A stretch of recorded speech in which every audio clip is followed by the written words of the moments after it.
una sa lahat. SUV nagdire-diretso hanggang sa loob ng Manila Central University. Meron daw batang nadamay sa disgrasya. Ang detalye kung din ang aksidenteng yan, abangan. Magandang gabi, Pilipinas. Sa Frontline tonight. Nadia Montenegro nadadawit sa naamoy na marijuana sa siyad ng babae sa loob ng Senado. Ang depensa niya, baka vape niya yung naamoy. Link at icon ng mga online gambling sa mga e-wallet pinatatanggal ng Bangko Sentral ng Pilipinas. Mga pangalan at ebidensyang hawak ni Baguio Mayor Benjamin Magalong kaugnay ng umunoy irregularidad sa mga flood control projects, hinihingi na Malacanang. SIM card at memory card na naglalaman daw ng mga ebidensya kaugnay ng mga nawawalang sabongero, kinuha raw ng CIDG. At Sabrina Carpenter nakipagkulab para sa bagong album ni Taylor Swift.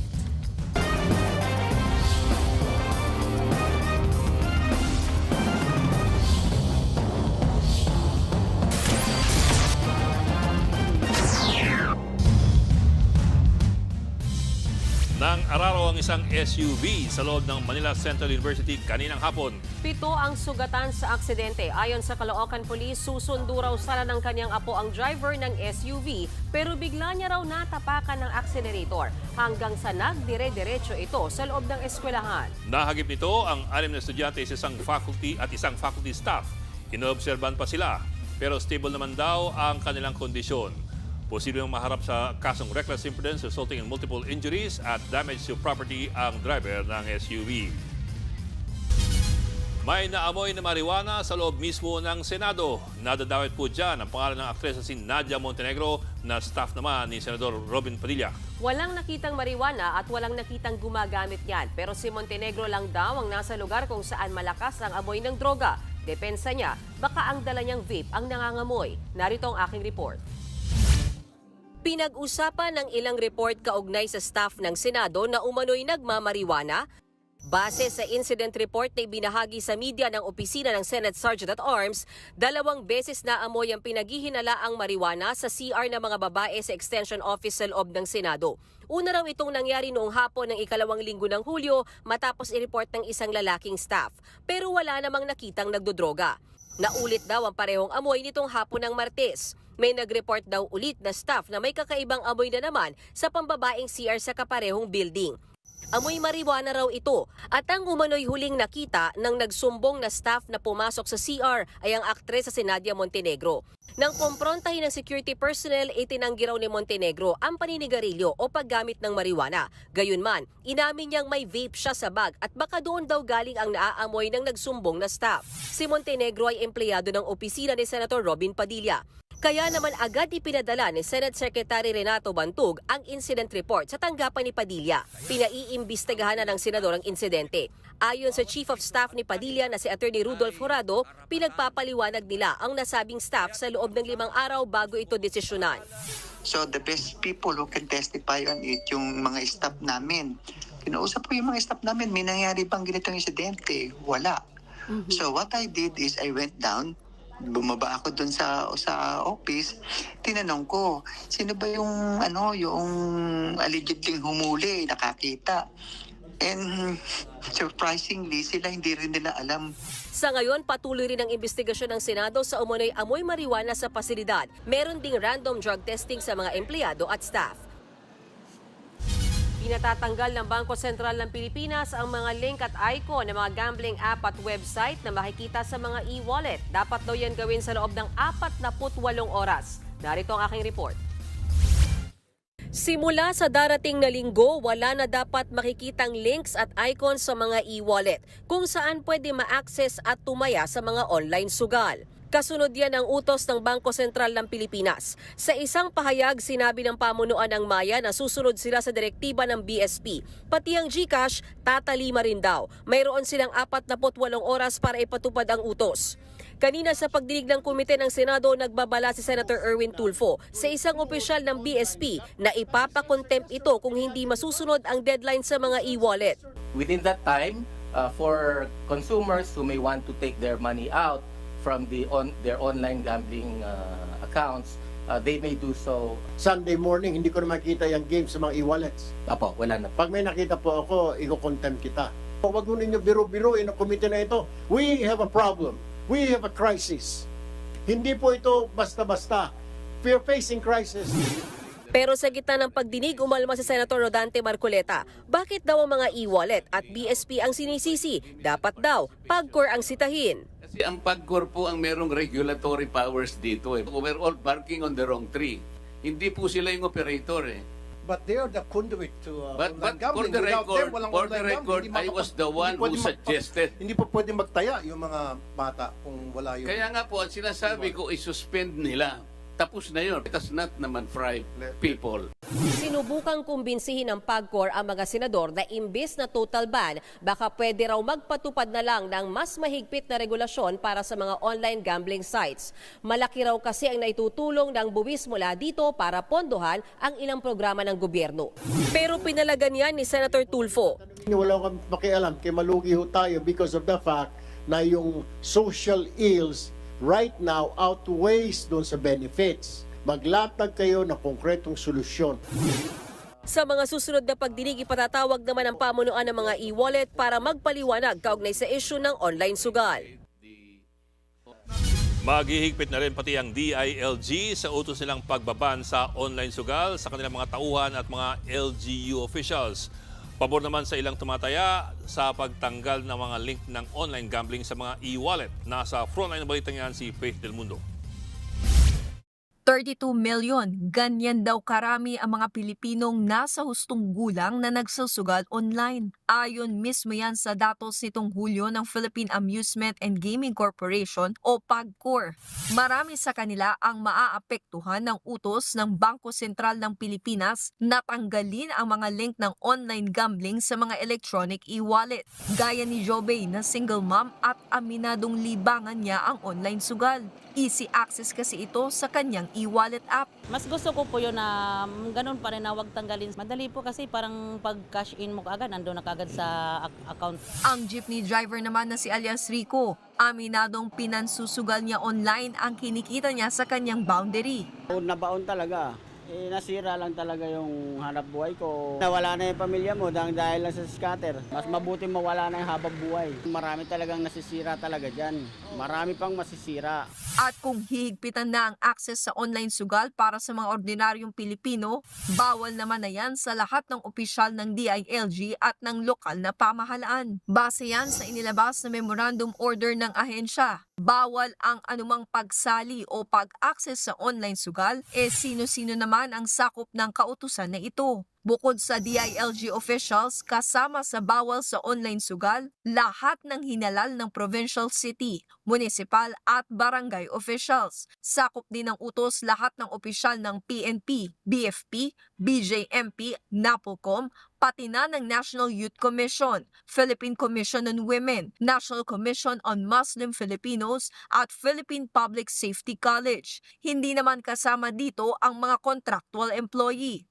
Mahaharap sa kasong administratibo o kriminal ang sinumang lalabag sa utos. Sa kabila nito, aminado naman ng DILG na hindi madaling ipatupad ang utos. It is virtually impossible to police them. Dapat may self-limiting ang mga heads of office na yung mga sites na yan ay hindi na pwede pumasok sa Wi-Fi system ng building. Nagbabalita mula sa Frontline, Faith Del Mundo, News 5. Diretsahan ng hiningi ng Malacanang kay Baguio City Mayor Benjamin Magalong ang mga pangalan at impormasyon tungkol sa mga kongresistang kumi-kickback umano sa flood control projects. Nasa frontline ng balitang yan si Maricel Halili. Hawak daw mismo ni Baguio City Mayor Benjamin Magalong ang mga impormasyon tungkol sa mga kongresistang kumikickback sa flood control projects. Ito ang ibinunyag ng alkalde sa panayam sa kanya ng programang Failon at DJ Chacha sa True FM. Marami na ring nakikipag-ugnayan sa akin para magbigay ng information. Kailangan pa ng evaluation. Pero ako na nagsasabi na very credible. Dahil dyan, bukas si Magalong na siya mismo ang manguna sa investigasyon ng mga kinurakot na proyekto kontra baha. Pero sabi ng palasyo, hindi na yan kailangan. Sa halip, pangalanan na lang daw ni Magalong kung sino ang mga nangungulimbat na kongresista. Maaari niya po ito maisumiti agad-agad sa ating Pangulo para yung sinasabi po nilang 67 congressmen at mukhang sila ay identified na ni Mayor Magalong. Ayon sa palasyo, nagbigay na ng mekanismo si PBBM kung ano ang mangyayari sa investigasyon. Kaya kung ano man daw ang detalyeng hawak ni Magalong ay maiging sabihin niya na mismo kay Pangulong Marcos. Ang sabi po, agad-agad, mabilisan ang pag-iimbestiga rito. Lahat na makakalap niyong dokumento, lahat na makakalap ninyong mga facts, data, ibigay na agad sa Pangulo. Katulad ng sinasabi nga ni Mayor Magalong, ibigay niyo na yung pangalan ng 67 congressmen. Para kung kinakailangan makasuhan, kasuhan na po. At kung meron mang record ng maanumalyang proyekto ang sino man sa mga kontraktor ng flood control project, sabi ng palasyo, mananagot sila sa batas. Nagbabalita mula sa Frontline, Maricel Halili, News 5. Maglalabas daw si Senador Ping Lacson ng corruptionary or dictionary ng korupsyon para ilarawan kung gaano katalamak ngayon ang mga anomalya sa mga flood control projects. Sa programang Storicon ng One News, binunyag ni Lacson na may iba pa silang natuklasan. Halimbawa, ang tinatawag na reverse ghost budget scheme. Ibig daw niyang sabihin tapos na ang proyekto pero pinupondohan pa rin ito sa sumusunod na mga taon para mabulsa ang pondo. Unang sinabi ni Lacson na may higit 60 kongresista ang kumikickback sa mga flood control projects. Hindi na yung sa quadruple or triple or lumala yung mga amount, pati yung scheme parang naging talamak na. Marami kami natutunan. Alam mo, hindi na umobra, hindi namin makita sa dictionary kung ano yung mga term na natutunan namin. Kaya hinanap na namin sa corruptionary. Nakita namin. Sisiyasatin ng COMELEC ang mga kandidatong tumanggap umano ng donasyon mula sa mga kontratistang may proyekto kasama ang pamahalaan. Ayon sa poll body, paglabag daw ito o paglabag kasi ito sa Omnibus Election Code. Matatanda ang inamin ni Senate President Jesus Escudero na campaign donor niya noong 2022 elections si Lawrence Lubiano. Si Lubiano ang presidente ng Centerways Construction and Development Incorporated. Kasama ang kumpanyang ito sa mga pinangalanan ni Pangulong Bongbong Marcos na pinakamalaking kontraktor ng pamahalaan sa flood control projects. Pero nilinaw ni Escudero na hindi niya tinulungan ang kumpanya para magkaproyekto. Kung hindi tayo nagkakamali, na-mention doon yung may mga kontrata, serbisyo sa pamahalaan o kaya mga may public works na contract sa pamahalaan. As to ano yung interpretasyon niyan, hindi ko muna mabibigay sa inyo sapagkat may posibilidad kasi na may dahil nga sa mainit-mainitang issue, may mag-file ng mga kaso sa amin sa komisyon. Ngayong Huwebes, sa wakas, nagsalita na rin ang Commission on Elections. Iimbestigahan daw ng COMELEC mga kontratistang may proyekto sa gobyerno na nagdodonate sa mga kampanya ng mga kandidato. Tinanong kasi si Garcia kung iimbestigahan ng COMELEC ang pag-donate ng ilang kontratista sa mga nakaraang eleksyon. Ang sagot po ni COMELEC Chairman George Garcia, inutusan na ang Political Finance and Affairs Department na suriin ang issue na ito. Ang pinagmulan ng kontrobersya, ang story ng Rappler nung nakaraang linggo kung saan lumitaw na ang pinakamalaking campaign donor ni Senator o ni Senate President Jesus Escudero ay ang presidente ng isang malaking government contractor. Si Ginoong Lawrence R. Lubiano nag-donate ng 30 million pesos sa 2022 senatorial campaign ni Escudero. Si Lubiano po ay presidente ng Centerways Construction and Development Corporation na mayroong higit 5 bilyong pisong halaga ng mga kontrata mula 2020 hanggang 2024. Ayon kay Garcia, pinagbabawalan ng Omnibus Election Code na mag-donate ang mga kontratista sa mga kampanya. Ano pong nakalagay sa batas? Ito po ang lista ng mga bawal mag-contribute sa mga kampanya ng mga kandidato. Ayon po yan sa Section 95 ng Omnibus Election Code, Batas Pambansa 881. Mahaba-haba po ang listaang yan. Kabilang po dyan mga financial institutions, mga nag-ooperate ng public utilities, mga nag-exploit ng natural resources gaya po ng mga mining or logging companies, mga may prangkisa o concession sa gobyerno, mga membro ng civil service, mga membro ng AFP at mga banyaga at mga foreign corporations. At siyempre, ang mga may kontrata or subcontract sa gobyerno, maging supplier ng goods or services or contractor ng mga infrastructure projects. Sa madaling salita, mga kontratista. Pero meron pong hindi binanggit si COMELEC Chairman George Garcia tungkol sa issue na ito. Gaya nga po ng sabi natin noon pang Martes, may lusot dyan ang mga abogado. Ang pinagbabawalan lamang ng batas na mag-donate ay ang contracting company o yung mismong kumpanya na pumirma sa kontrata. Pero kahit ikaw po ang may-ari ng kumpanya o mataas na opisyal nito, hindi ka pinagbabawalan mag-donate. Basta gawin mo ito sa iyong personal na kapasidad. Iba kasi ang turing ng batas dun sa mismong kumpanya at dun sa mga opisyal ng kumpanya. Ayon kay Senador Ping Lacson, loophole o hindi, legal man o hindi, ito pa rin ay klarong kaso ng conflict of interest na matagal na pong nalulusutan ng mga kontratista at ng mga politiko. Maganda raw i-revisit ang Omnibus Election Code tungkol sa issue na yan para ma-correct at para mas mapahigpit ang provision na yan. Kung tutusin kasi, 1985 pa po ginawa itong Omnibus Election Code na ginagamit pa rin natin hanggang ngayon. Panahon na raw itong repasuhin, itong batas na ito, na 4 na dekada na ang tanda para matapalan ang mga butas na ito. Yun lang, sino ang rerepaso sa batas kung marami naman ang nakikinabang. Dumipensa ang Malacanang sa mga bumabatikos sa confidential funds ng Office of the President sa proposed 2026 national budget. Ayon sa palasyo, walang masama basta ginagamit ng tama ang pondo. Buwelta ito ni Yusek Claire Castro sa pahayag ni dating DBM Undersecretary Shelo Magno na walang moral ascendancy si PBBM kay Vice President Sara Duterte kung patuloy siyang manghihingi ng confidential funds. 4.5 billion pesos ang itinukang confidential at intelligence funds ng opisina ng Pangulo para sa 2026. Giit ni Castro, hindi magiging questionable ang pondo kung tama ang pag-report sa paggamit nito. Hindi raw tulad ng ginawa umano ng Office of the Vice President. 15 million pesos na confidential funds ng DepEd ay nagamit at kumuha lamang sila ng mga certificates para sa Youth Leadership Summit. Pero ito po ay namin na hindi po ito ginastusan ng DepEd. The President is the Commander-in-Chief and the Chief Architect of National Policy or National Security and Foreign Policy. At kinakailangan po ng pondo ng Pangulo. Hindi naman masama kung ginagamit sa tama. Ang confidential funds or pondo ay nagiging masama kung ginagamit ng isang korap. Pinagbabayad ng isang Chinese maritime expert ang Pilipinas dahil sa nangyaring banggaan ng 2 nilang barko sa Baho de Masinloc. Pilipinas daw kasi ang merong kasalanan. Patunay daw dyan ang nilabas na video ng Chinese state media. Pero ayon naman sa ating mga maritime affairs experts, dihado ang Beijing kung dadalhin ang usapin sa isang korte. Nasa frontline na balitang yan, si Gio Robles. Sa 26-second video expose ng Chinese state media na Global Times, makikita ang China Coast Guard Vessel 3104 at BRP Suluan ng Philippine Coast Guard malapit sa Scarborough Shoal. Kuha raw ito nitong August 11. Ipinapakita umano rito ang anilay dangerous maneuvers ng barko ng Pilipinas.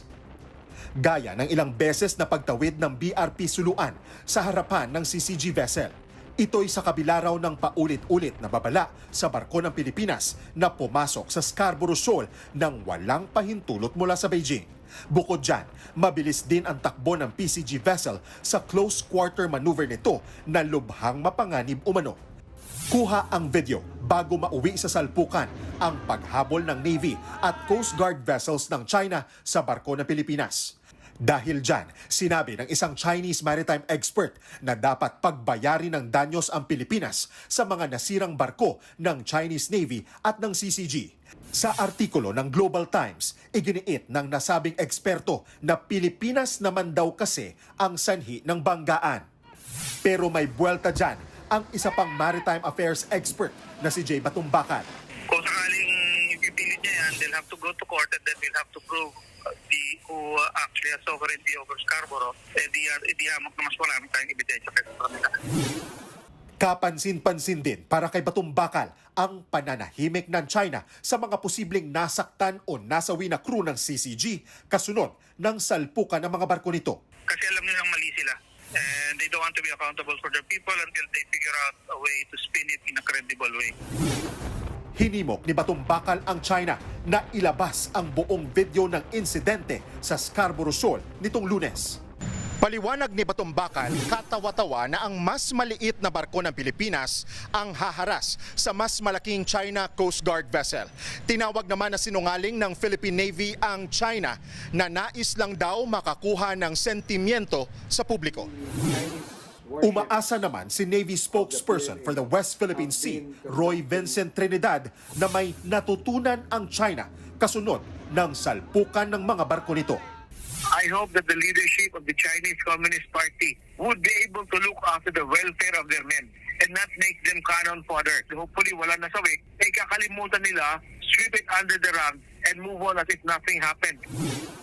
Nagbabalita mula sa Frontline, Gio Robles, News 5. Kung nagkataon daw na barko ng Pilipinas ang napuruan ng Chinese Navy tapos merong nasawing Pilipino na crew member, pwede na raw pairalin ng Mutual Defense Treaty ng Pilipinas at ng Amerika. Ayon po yan kay Senador Panfilo Lacson. Sa programang Storicon ng One News, sinabi ni Lacson na maring kulang pa sa training ang tauhan ng barko ng Chinese Navy kaya nauwi ito sa banggaan. Ang Mutual Defense Treaty ay ang kasunduang militar sa pagitan po ng Pilipinas at Amerika na nagsasabing iresponde ang isang bansa kapag may nangyaring armed attack laban sa kalyadong bansa at may nasawi dahil dito. Malinaw doon, pagka na-attack yung public vessel ng either US or Pilipinas, magti-trigger ng Mutual Defense Treaty. Huwag sana mangyari ang ang iniisip natin na posibleng mangyari kasi magti-trigger talaga ng ng World War III. Muling bubuksan ng COMELEC ang voter registration kasunod ng pagpapaliban sa barangay at sangguniang kabataan elections. Para naman sa ilan first-termer, welcome sa kanila ang postponement lalo't bitin daw ang 2 taong termino nila ngayon. Nasa frontline ng balitang yan si JC Cosico. Imbes na ngayong Disyembre, sa unang Lunes na ng November 2026 gagawin ang Barangay at Sangguniang Kabataan Elections o BSKE. Yan ay matapos pirmahan ni Pangulong Bongbong Marcos ang Republic Act 11232 na nagre-reset sa botohan. Paliwanag ng Malacanang, ito'y para bigyang daan ang kauna-unahang parliamentary elections sa Bangsamoro Autonomous Region in Muslim Mindanao ngayong Oktubre. Masyado pong mapupuno talaga ang trabaho ng COMELEC kung pagsasabayin pa po ang barangay election sa December. Sa ilalim ng bagong batas, pinalawig din sa 4 na taon ang termino ng susunod na mahahalal na barangay at SK officials. Magsisimula ang kanilang termino sa December 1, 2026. Hati naman ang reaksyon dito ng mga nakausap ng News 5. Sobrang haba na po yung 4 years. Yung 3 years, pwede na yun. Okay lang sa akin kung maganda ang serbisyo nila. Pero pag hindi naman maganda, hindi ako pabor doon. Pero good news yan sa ilang first-termer barangay officials.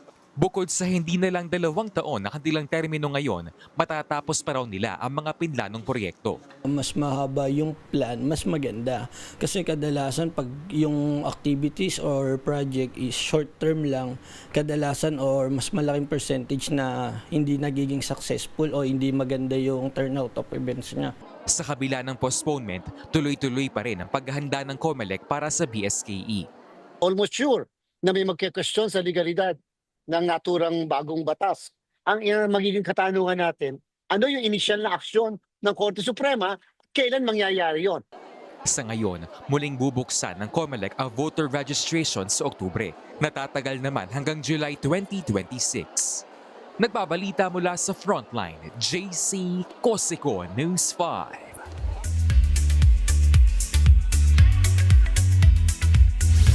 Showbiz Tonight na tayo. Usap-usapang mamamaalam na ang karakter ni Celia Rodriguez bilang si Pilar sa Batang Quiapo.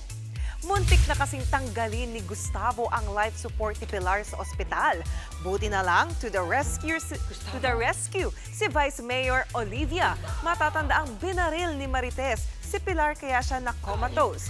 Critical ngayon ang lagay ng karakter ni Celia sa serye kaya may chika na goodbye sa serye ang veteran actress. Yan ang subaybayan natin sa Batang Quiapo alas 8 sa Todo Max Primetime 5 ng TV5. Ito pa ang matindi. Wagi bilang Best International Feature Film Documentary sa Greece ang Eraserheads combo on the run. Nakuha nila yan sa 12th Iera Petra International Documentary and Film Festival. Bukod sa award, napiling closing film din ang docu ng E-Heads para sa Film Fest na ongoing until August 24. Last March lang nang ipalabas sa mga sinihan ang Eraserheads Combo on the Run. Marami pa akong ichichika mamaya. I'll be right back. Cellphone ng Patidongan Brothers na may mga ebidensya kaugnay ng missing Sabongeros, kinuha raw ni dating CIDG Director Romeo Macapas.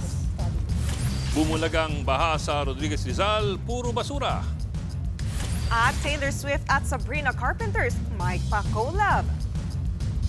Magbabalik pa ang Frontline Night.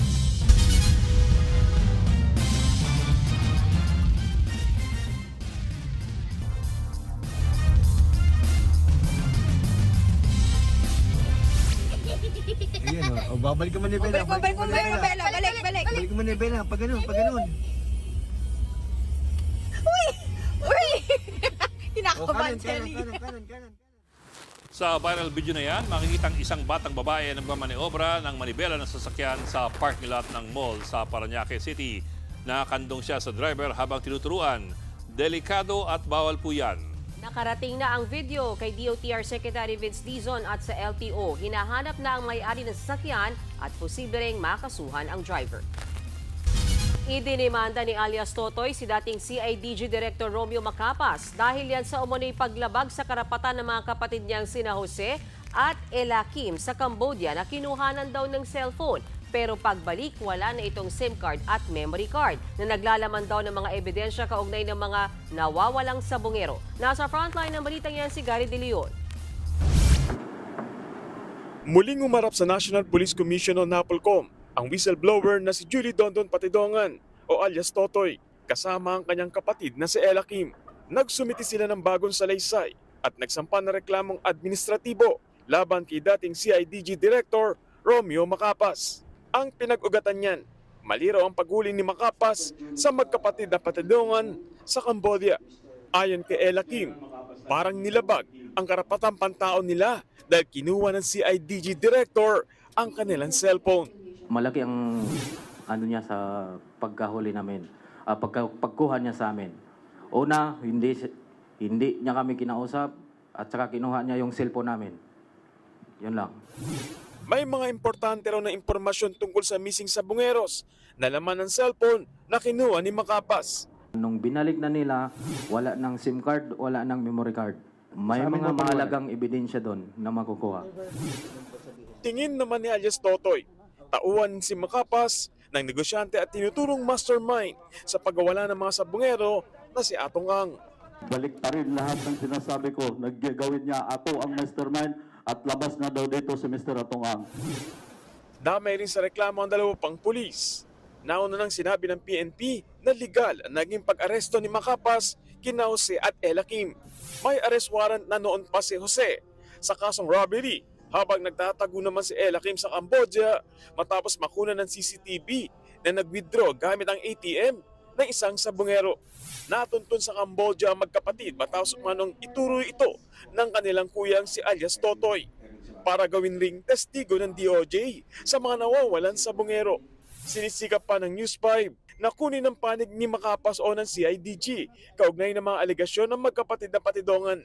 Samantala, hindi na nagkomento si alias Totoy sa naging pahayag ng abogado ni Police Senior Master Sergeant Joey Encarnacion. Itinanggi kasi ng kanyang kampo ang sinabi noon ni Patidongan na pagmamayari ng pulis ang palaisdaan sa Taal Lake kung saan itinapon di umano ang mga missing Sabongero. Nagbabalita mula sa Frontline, Gary De Leon, News 5. Nabulaga ang mga residente sa isang komunidad sa Rodriguez Rizal nang biglang rumagasa ang bahang may basura at masangsang na amoy. Nanggaling daw po yan sa kalapit na landfill. Nasa frontline na balitang yan si Ian Suyog. Kita nyo, pinasok na ng tubig ang babuyan namin. Nalubog na naman ang sagingan to kung kailan walang ulan. Alas 12 ng madaling araw kanina nang magulantang ang mga residente ng sitio Sagingan sa Barangay San Isidro, Rodriguez Rizal matapos rumagasa ang tubig sa kanilang lugar. Pero ang matindi dyan, maitim, mabaho at may tangay na basura ang baha. Yan ay kahit hindi naman umulan sa lugar. Kwento ni Loida, mabilis raw ang mga pangyayari. Sa isang iglap nga, lubog na agad sila sa tubig. Wala na nga silang naisalbang gamit, nawasak pa ang kanilang bahay.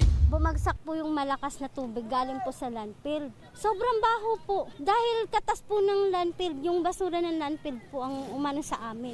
Umaga na raw nang humupa ang baha. Ganito karami yung basura na naiwan mula yan sa nangyaring pagragasa ng tubig kahapon mula doon sa taas na bahagi ng Sitio Sagingan dito ngayon sa Barangay San Isidro sa Rizal.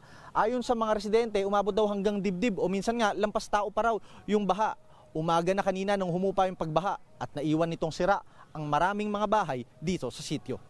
Apektado ang halos nasa 100 residente dahil sa bahang may dalang basura. Ikalawang beses na raw na nangyari ito mula noong nakaraang buwan. Hindi lang po kasi doon yung pinanggalingan sa landfill, kundi meron din kasi mga parang kanal din na nagsama-sama doon sa bandang dulo na para lumakas po yung tubig. Ayon naman sa Homeowners Association, matagal na raw pinapakiusapan ang mga residente para lumikas, lalo't flood-prone raw talaga ang lugar. Matagal na po silang inaabisuhan.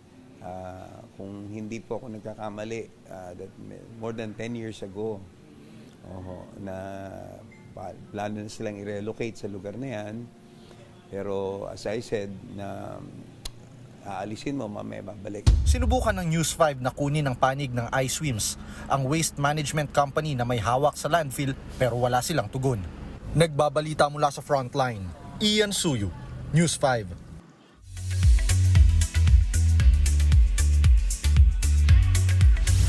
Issue namang nanulak daw ng fans ang isa sa mga kapatid ni Regine Velasquez. Nangyari raw ito sa meet and greet ng Super Divas concert ng Asia Songbird with Vice Ganda. Nagreklamo raw ang isang fan na itinulak daw siya ng sister ni Regine na si Dayan nang tangkaing magpa-selfie kay Songbird. Pero depensa ni Regine, walang nangyaring tulakan. May video raw sila na magpapatunay nito. Hindi naman daw galit si Regine pero disappointed lang sa issue. Susunod, nanay na umawat lang sa away ng kanyang anak at asawa nito na hampas ng 2x2. PNP may babala laban sa paggamit ng mapangalip na sigarilyong tuklaw. At kilalanin ang first ever candidate ng Palestine sa Miss Universe. Tutok lang mga kapatid dito sa Frontline Tonight.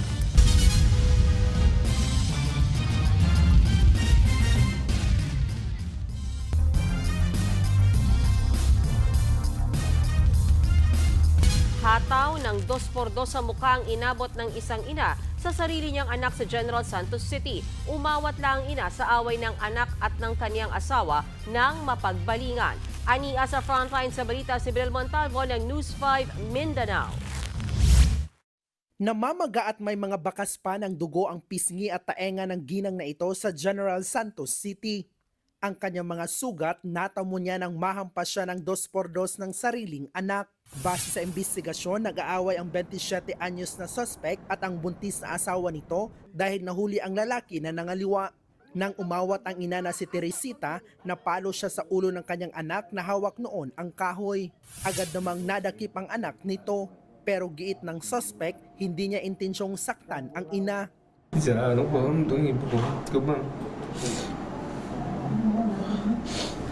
Hindi mo na ako untuk ipuyo. Pero alam mo mga bagwas lang ko tre. Bagamat handang patawarin ang anak, kailangan din daw nitong magtanda. Nahanong ko ta, kabalo to sa lailog, dili, galing kay, ipatagaan ko lang sa leksyon kay, ginabuhat ang mga sayang asawa mo sa pasakit ba? Manghasi, mang-anon sadya. Mahaharap ang suspect sa reklamong physical injury. Nagbabalita mula sa Frontline, Bril Montalvo, News 5, Mindanao. Nagbabala ang PNP laban sa sigarilyo na tatawag na tuklaw dahil sa masamang epekto nito sa kalusugan. Ito pong sinisisi sa insidente ng ilang kabataan na bigla na lang nangisay sa kalsada. Nasa Frontline na balitang yan si Brian Castillo. Tila wala sa sarili at nangingisay. Ang lalaki na yan sa tagig ng madatna ng ilang residente. Meron pang nagbuhos ng tubig sa kanya para lang kumalma. Baka magsumbi na yan. Sa Puerto Princesa City sa Palawan, 3 binatilyo ang nangisay din sa kalsada. Dinala sila sa pagamutan. Ang magkakahiwalay na insidenteng yan, resulta umano ng paghipak nila ng tinatawag na tuklaw. Isa itong uri ng sigarilyo, pero mas matindi ang sipa o epekto. Ang PNP, ikinababahala ang pagkalat nito, lalo na sa kabataan. Ang nicotine content nito nasa 9%, higit na mas mataas kumpara sa 1 hanggang sa 3% sa mga ordinaryong sigarilyo. Habang ang iba, mayroon pa raw tinatawag na synthetic cannabinoid na mas matindi pa sa marijuana at maaaring magdulot ng psychotic episodes at hallucinations. Kaya bukod sa lubhang delikado, maaari rin daw makamatay ang tuklaw. There's a reason why it is being declared as illegal because first and foremost, and maybe the only and most important reason is delikado yan. Hindi yan ginagamit ng mainstream na medisina. So, huwag na lang nila subukan. Sabi pa ni PNP Chief Nicolas Torre III, tinatarget na rin daw ito ngayon sa pinaigting na kampanya kontra iligal na droga. Katunayan, 5 estudyante ang arestado sa Puerto Princesa City matapos makumpiskahan ng mga bote ng synthetic cannabinoid na natatagpuan sa ilang uri ng tuklaw. Inaalam pa kung saan nila nakuha ang mga synthetic cannabinoid. Profile ng marami sa mga nagiging biktima ng illegal na droga sa mga kababayan natin. Marami diyan ay kabataan, curious, sinusubukan, tapos hindi na nakakahulagpos. Subok lang, na-hook na addict. Nauna ring nagbabala ang Philippine Drug Enforcement Agency o PDEA laban sa tuklaw. Ayon kay PDEA Director General Isagani Nerez, ang tuklaw ay galing sa halamang thuoc lao na pinapatubo sa Northern Vietnam. Nginunguya ang dahon nito o di kaya ay hinihipak gamit ang kawayan. Smuggled daw ang mga ito at naibebenta pa online. Kaya paalala nila sa publiko, huwag itong tangkilikin. Nagbabalita mula sa frontline. Brian Castillo, News 5. Abangan mamaya, kilalanin ang first ever candidate ng Palestine sa Miss Universe. At Taylor Swift at Sabrina Carpenter may power collab. Tuloy-tuloy ang balitaan dito sa Frontline Tonight.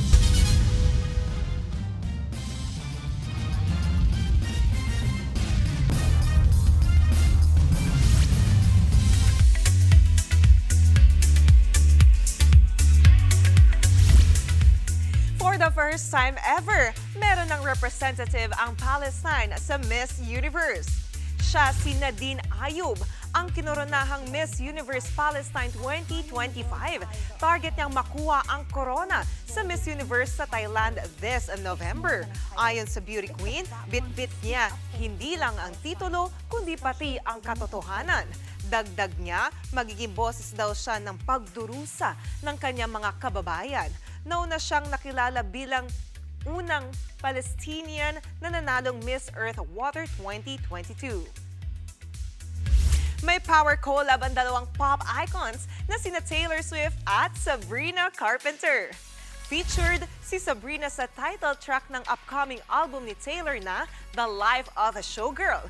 Sa Instagram story ni Sabrina, sinabi niyang nag-freak out siya nang i-reveal ni Taylor ang mga kanta sa kanyang album including ang kanilang collab. May bagong 12 songs sa newest album ni Tay-Tay. Sa October 3 ang release niyan.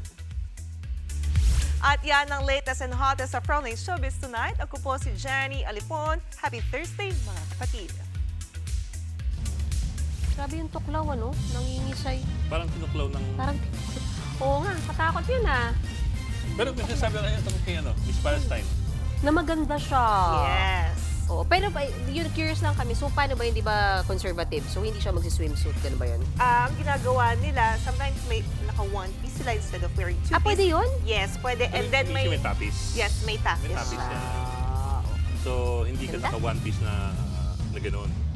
Yung mag-comment ka talaga sa mga ganitong bagay. Ganun. May masabi lang. Kasi assignment ni Wallace, mag-comment talaga siya. Pero yung mga Arabo maganda yung... Maganda ng feature. Oo. Well, for example, some of the most beautiful women you'd see around are the Lebanese and the Syrians. Yung sa Nat Geo, sir, na green yung mata? Afghan. Magagandang mga mata, mga Afghans. Yes. Actually, kahit sila naman, yung mga sabi mo, Bok, talagang yung mga mata nila magaganda. Oo. May nakita akong Afghan dati sa Kabul, mata niya parang lapis lazuli. Ay, sorry, pinagmamadali pala tayo. Ay, sabay tayo. Oo, may picture ka rin. Sige, pag-usapan natin. Okay. Bukas po, bukas. At yan po ang 45 yung pag-iwas para headlines. Balitan at diskusyon para sa paghubog ng matalinong opinyon. Kami yung kasangga sa pagbabalita. Ako po si Mehan Los Baños. Ako naman po si Edling Gao. Magandang gabi. Tuloy talaga tayo